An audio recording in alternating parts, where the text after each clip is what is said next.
welcome back to another Dice Tower review. My name is Zee Garcia. I'm Camilla Cleghorn. Today we're going to be taking a look at this little game right here, Dice Conquest, which is a dice chucking, creature battling kind of game with a fairly generic sort of fantasy theme on top of that. You take on a character, chuck a bunch of dice, set them up in a pool, and then have baddies you need to assign the dice to take them out. That's basically the game. Yeah. I mean, I'm still going to go ahead and show you, but that's pretty much it. I guess you can. Here you go.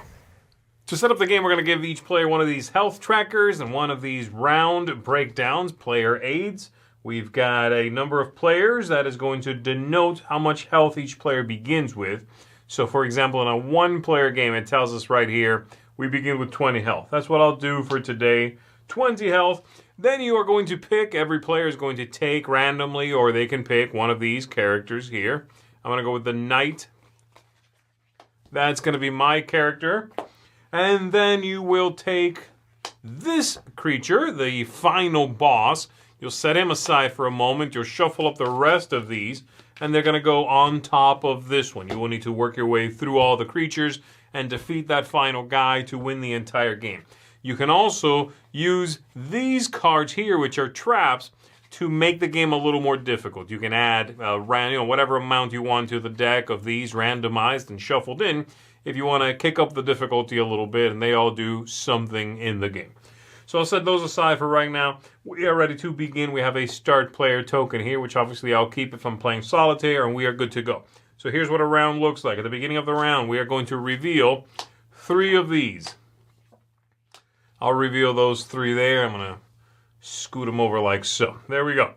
They're going to sometimes have, when revealed, effects, and they'll have some other abilities. They have over here how much they will hit me for if they're still around at the end of a fight, and how much I need to hit them for to eliminate them, as well as possibly some other text, okay? So this guy here takes 30 to take down, and it says first, which means I cannot target any other creature until this guy's taken out. I need to eliminate him first. The Shade over here only takes 11, but I take 1 damage when placing a die on this creature. And then the Bugbear over here takes 20 and hits for 2. My character, who is a Knight over here, happens to have an ability that says when attacking with a die that is 7 or less, you cannot take damage unless I'm fighting Counterstorm, who is the big boss at the end of the game. All right, so that's good. I'll use 7s or less on the Shade here, ideally. So what am I doing? Well, now I take all these dice and I roll them, and I create a pool of dice down here that I will be utilizing, okay? These are all the dice in the game. Couple of things. This is obviously a complete role-playing set of dice, but for this game, you need to adjust a couple of things in your head. So, for example, the percentage die here, you're ignoring the second digit. So this is not 20 damage, it's 2 damage. And you'll be doing the same thing for the D10 has the 0. You count that one as a 10. That's a little more obvious, but the percentage one, you need to make sure you're only counting that as a 2, that as an 8, that as a 10. And the 10 would be 1, okay? So that's what I got. And then I'm ready to begin. So on my turn, I'm going to select the die. I am going to re-roll it if I want to, and then I'll assign it to one of these characters. All right. Let's go ahead and go with, who am I going to go with? I could go with, this 15 could go on the Ogre. That's 15 damage, so he'll take 15 more to take out, all right? Comes back, he doesn't do anything. It's obviously me again because I'm the only player, but if it was multiplayer, it would be their turn next and around the table like so. I am going to select another one of these, put it on him. Let's say I want to take this one, and I'm going to re-roll it.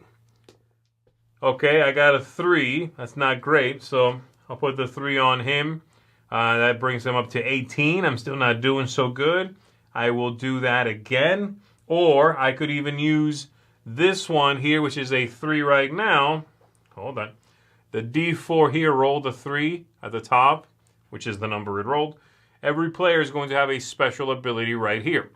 And this means that whenever I use a die that has a 3 on it, I'm going to get a special ability. In this case, change this die to any number or discard it to slay a creature with 10 or less health remaining. Pretty good. So I might do that. This guy over here has 18. He's still more than that. So let's give him another 6, shall we? That brings him up to 24. Now I could do it with this 3. I could eliminate him. Now when a die is removed, you're going to set it aside in the spent dice area, and this card goes away. I keep going. I'm going to try to take out some of these guys here. I might, for example, take this one and roll it. It's a 4. How do I want to do this? I'll give it to this guy, and I'm attacking with a die that is 7 or less, so I do not take damage. Good. I'm going to re-roll this one. It's a 7. That brings me up to 11. That eliminates that character. And now I could, I'll re-roll it. Why not? And place it on this guy. It's an 8. There we go. End of the round. Everybody who is still around is going to attack back. Starting from the start player, we deal out 1 damage at a time going around the table until all the damage has been dealt, meaning the damage is dealt evenly across the players, starting with the start player. Obviously, it's just me, so it would be 1 and 2 to me, brings me down to 18. And now I'm going to set out 3 new cards, and then I could leave this here, or I could draw it back, take it back, and re-roll it as I re-roll and refresh the pool. I'm going to leave that there, and 8 is pretty good on that. And I am going to draw 3 new ones. So this one, for example, says odd, reveal, 1 hero must take 1 damage. Fine, I have to take a damage. And it says only odd dice may be placed on this creature. That's the reminder up here, okay? There's also down here some item, some ability I'm going to gain when this is taken out. Whoever eliminates this creature is going to take it and is going to tuck it under their card, and they'll have some ability that they can utilize this card for. You can, in this case, the Gauntlet of Healing here, discard this card to heal 1 damage from any hero. So anytime I want to, I could do that. So it's 1 revealed card.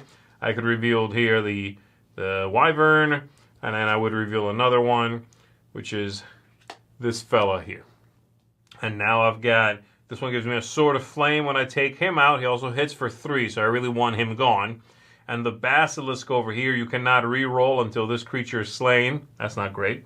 And then the Scroll of Holding that comes with it says I could discard to cancel 1 creature's attacks this round. So whenever I claim this, I'll be able to cancel 1 creature attacking me. I take all of these, I re-roll them, I put all that out, and then the players, again, start taking turns.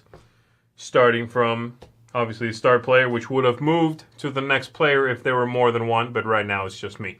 And now, unfortunately, I have this guy here who says I cannot re-roll until that creature is slain. That's really bad because I got a lot of 2s on higher dice. And that's the idea. You lose if you bottom out with the health, and you win if you manage to get through the entire deck, get the final guy out, and then kill him as well. And as you can tell, he is very beefy. Probably take you a few rounds to take him out. But if you take him out and no one has perished, then you win the entire thing. That's pretty much the game. All right, so let's go ahead and talk about this one. It's a very small package, as you can see.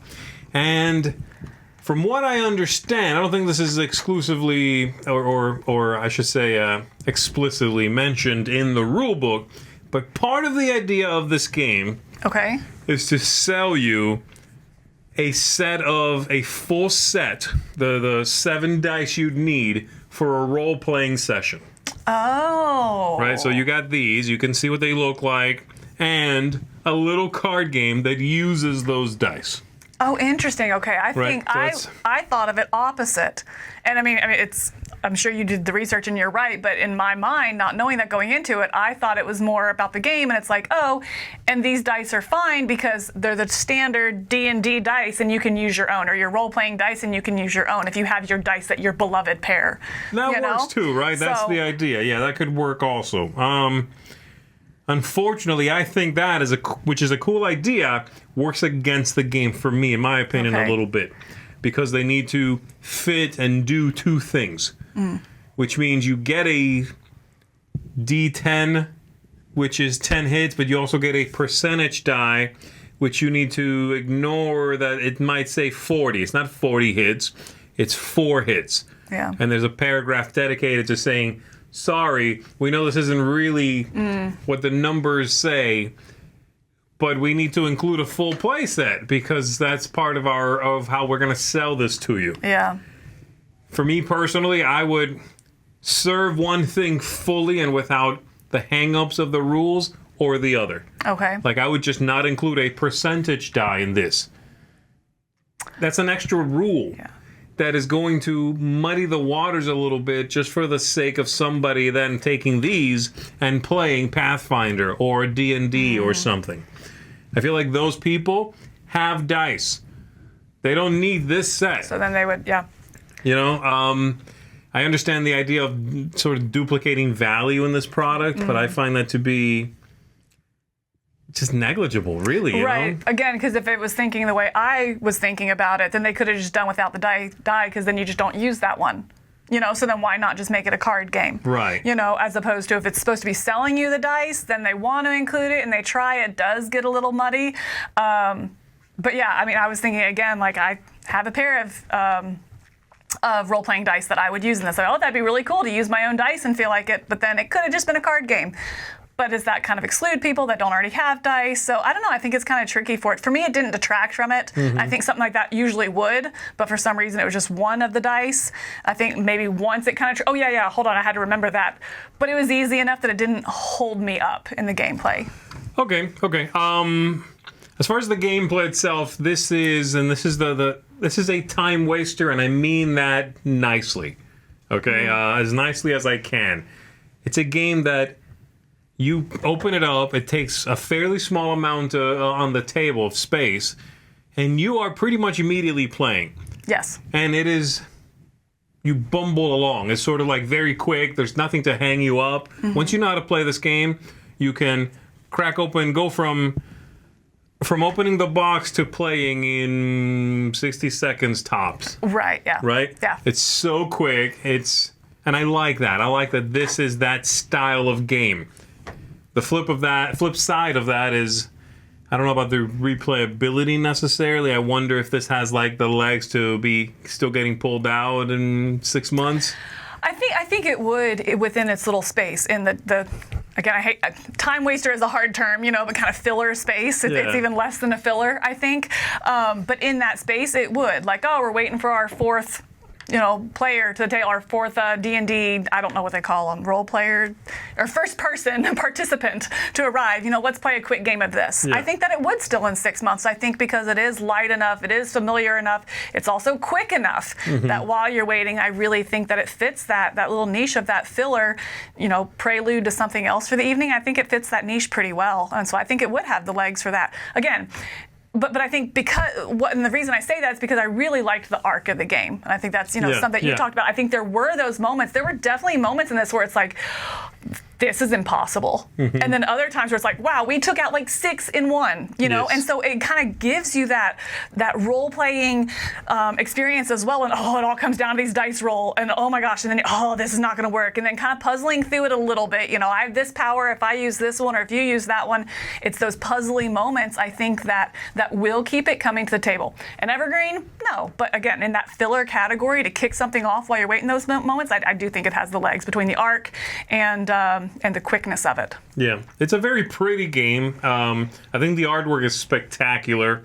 There's those cards, which are the trap cards, optional little thing. I briefly showed you those in the overview, which is a nice touch. I like that that's in there, and I think this game is very easily modifiable and expandable.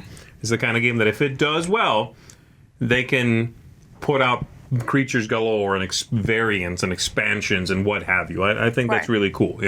New characters you can be, all of that stuff. So yeah, I enjoyed this one. I'll go ahead and jump into final thoughts here, unless you have something else you want to say before we get to it. No. I liked it. I didn't love it, but I think it's what it attempts to do, the niche it tries to fill, it fills well. That didn't wow me necessarily, but this is absolutely one I would sit down to play if it's something that's in your backpack and you bust it out and you're like, you want to try. I'm like, yeah, let's go, because I know it's going to be quick. It's going to be fairly easy. I like the powers on the characters. All of that stuff works well. So Not one I'm going to be shouting from the rooftops, everybody go ahead and get this game. But if you love fantasy, you like the look of this one, and you want another set of dice, and you like these, you know, that's a good reason to pick this up, right?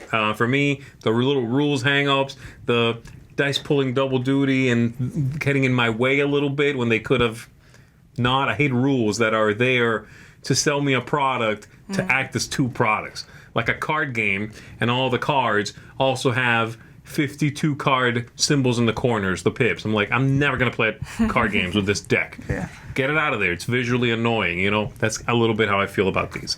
But anyway, I'm going to give it a 6 out of 10. I liked it. It's not fantastic, but I had a good time with it, and I'd be happy to play it again.